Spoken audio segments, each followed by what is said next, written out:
Hello everyone, my name is Komal. Welcome to sign up study. आज हम लोग preamble पढ़ने जा रहे हैं, तो आइए प्रियम्बल स्टार्ट करते हैं। प्रियम्बल को हम लोग हिंदी में प्रस्तावना कहते हैं।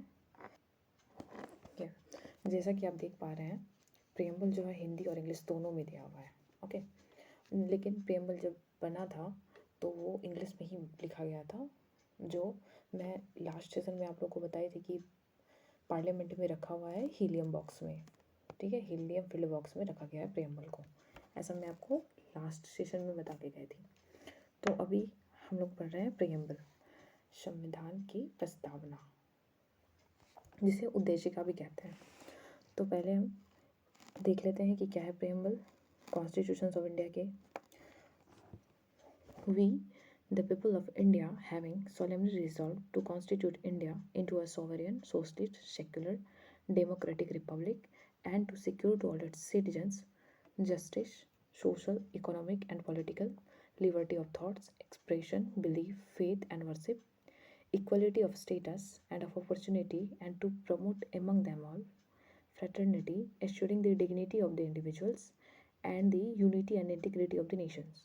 In our Constituent Assembly, this 26th day of November 1949, do hereby adopt, enact, and give to ourselves this constitutions. ऐसा कॉन्स्टिट्यूशंस में दिया हुआ है।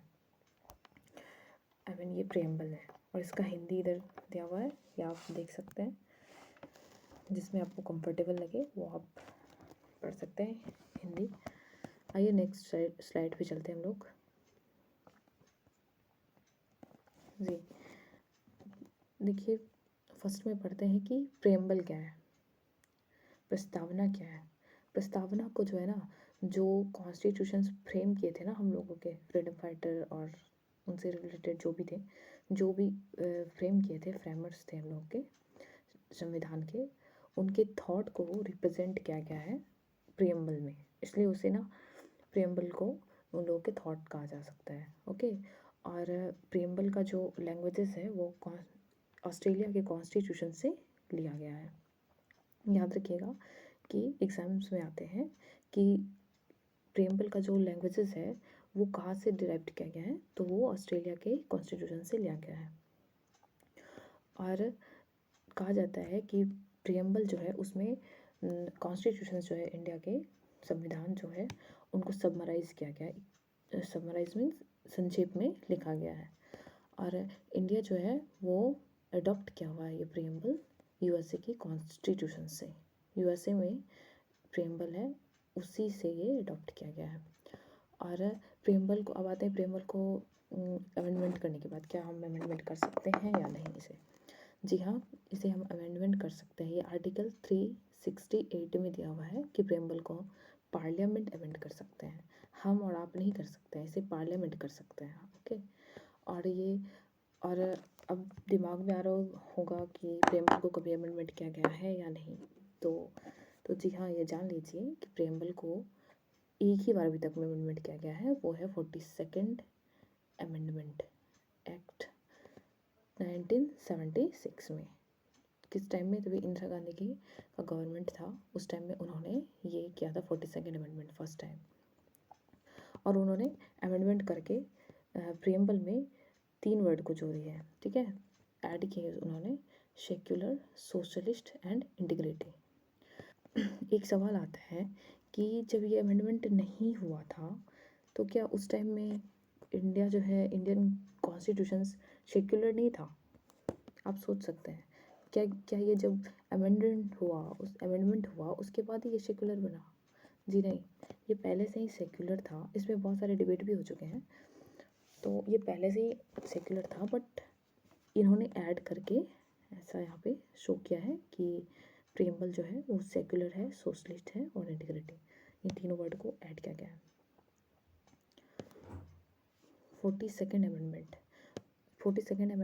जो 1976 में हुआ था उसे मिनी कॉन्स्टिट्यूशंस कहते हैं। लघु संविधान। एग्जाम्स में आता है कि मिनी कॉन्स्टिट्यूशंस किसे कहा जाता है, तो 42nd अमेंडमेंट को मिनी कॉन्स्टिट्यूशंस कहा जाता है। अब आते हैं, ये देखते हैं कि प्रियम्बल को अडॉप्ट कब किया गया था। प्रेम्बल को अडॉप्ट 26 नवंबर 1949 को इसे अडॉप्ट किया गया था। ओके, आते हैं नेक्स्ट स्लाइड पे।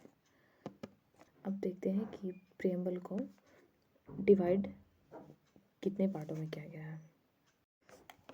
प्रेम्बल को डिवाइड 4 पार्ट में किया गया है। फर्स्ट है sources of Indian constitutions.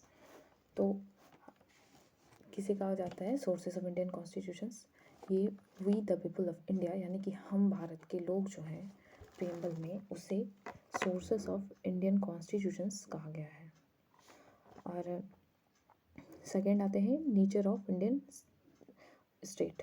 Second है प्रेम्बल का part nature of Indian state. क्या है नेचर इंडियन स्टेट का? Sovereign, socialist, secular, democratic, Republic. ये जो है इसे नेचर ऑफ द कॉन्स्टिट्यूशंस कहा गया है। कॉन्स्टिट्यूशंस का प्रकृति क्या है? सोवरेन है, सोशलिस्ट है, सेक्युलर, डेमोक्रेटिक और रिपब्लिक। ये बहुत ही इम्पोर्टेंट वर्ड है, बहुत इम्पोर्टेंट वर्ड है, आपको अच्छे से याद रखना होगा क्योंकि एग्ज़ाम्स में आए हुए हैं। आप अगर देखें प्रीवियस ईयर क्वेश्चन किसी भी एग्ज़ाम्स का, रेलवे का हो या बीपीएससी का हो, तो इसे वर्ड्स दे देते हैं कि जैसे कि सेक्युलर दे देंगे, कि सेक्युलर और लिबर्टी। ओके, और पूछा जाएगा कि इनमें से नेचर वाले वर्ड, इंडियन कॉन्स्टिट्यूशंस के जो नेचर आते हैं इनमें कौन से वर्ड हैं? Justice, liberty, equality and secular. तो देखिए सेक्युलर वर्ड है तो सेक्युलर आएगा, इसलिए हम लोग को ये ध्यान में रखना होगा कि कौन से वर्ड हैं जो नेचर में आते हैं। तो थर्ड टर्म्स में है objective of the Indian constitutions. Objectives क्या है? कॉन्स्टिट्यूशंस का, भारतीय संविधान का ऑब्जेक्टिव जो है वो क्या है? ये है justice, liberty, equality and fraternity. Justice, liberty, equality and fraternity, इसे प्रेम्बल का ऑब्जेक्टिव्स कहते हैं। ओके, और ये वर्ड जो है ना जस्टिस, जिसे न्याय कहते हैं, ये रशियन रिवॉल्यूशन जब हुआ था उससे लिया गया है। रशियन रिवॉल्यूशन से लिया गया है, ये इसे अडॉप्ट किया गया है। ओके, सो नेक्स्ट, और ये जो वर्ड्स हैं लिबर्टी, इक्वलिटी एंड फ्रेटर्निटी, ये फ्रेंच कॉन्स्टिट्यूशन से लिया गया है। ये फ्रेंच कॉन्स्टिट्यूशन से इंस्पायर होके लिया गया है। क्या? Liberty, equality and fraternity.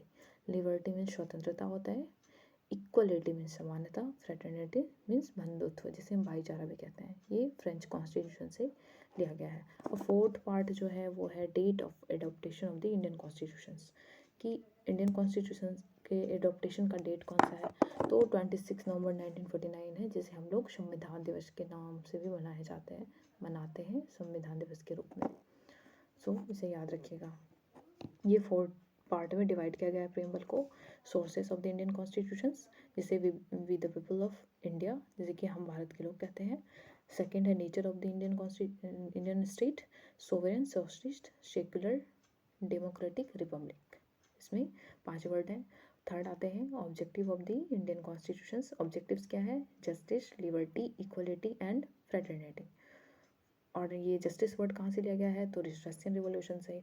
और लिबर्टी, इक्वलिटी एंड फ्रेटर्निटी कहाँ से लिया गया है? तो ये फ्रेंच कॉन्स्टिट्यूशन से। ओके, और फोर्थ पार्ट क्या है? Date of adaptation of the Indian constitution 26 November 1949, जिसे हम संविधान दिवस मनाते हैं हर ईयर 26 नवंबर को कॉन्स्टिट्यूशन डे के रूप में। तो वही एडॉप्टेशन का डेट है।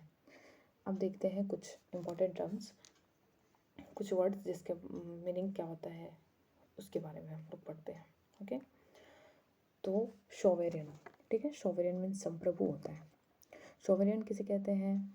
तो सोवेरियन उसे कहते हैं जो जब भी इंडिया इंडिपेंडेंट नहीं हुआ था तभी हम लोग ब्रिटिश के अंडर में थे, तो वो हमारा तभी इंडिया में सोवेरियन नहीं था, क्योंकि सोवेरियन मीन्स होता है संप्रभु, कि बाहरी शक्ति कोई भी हमारे इंडिया पे इम्प्लीमेंट ना हो, कोई बाहर किसी अदर फॉरेन कंट्री या कोई भी आकर के हम लोग पे शासन ना करे। हम लोग का अंदर का जो है इंटरनली, जिसे इंडियन के जो भी इंडियन पब्लिक है वो जिन्हें इलेक्ट करेंगे जिन्हें चुनेंगे सरकार के रूप में, गवर्नमेंट के रूप में, वही हमारे पे शासन करेंगे। हमारे किसी भी फॉरेन क्या कोई भी पावर हमारे ऊपर कोई शासन नहीं कर सकता है। ओके, तो इसे सॉवरेन कहते हैं, संप्रभु।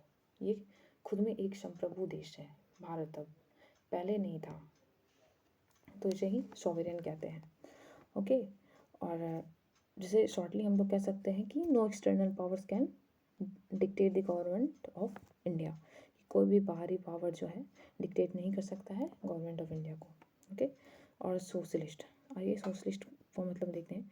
सोशलिस्ट का मतलब होता है कि इक्वलिटी, सोशल एंड इकोनॉमिकली, दोनों में इक्वलिटी रखना है। सोशलिस्ट का मीन्स ये होता है, चाहे वो इकोनॉमिकली हो या फिर सोशली हो।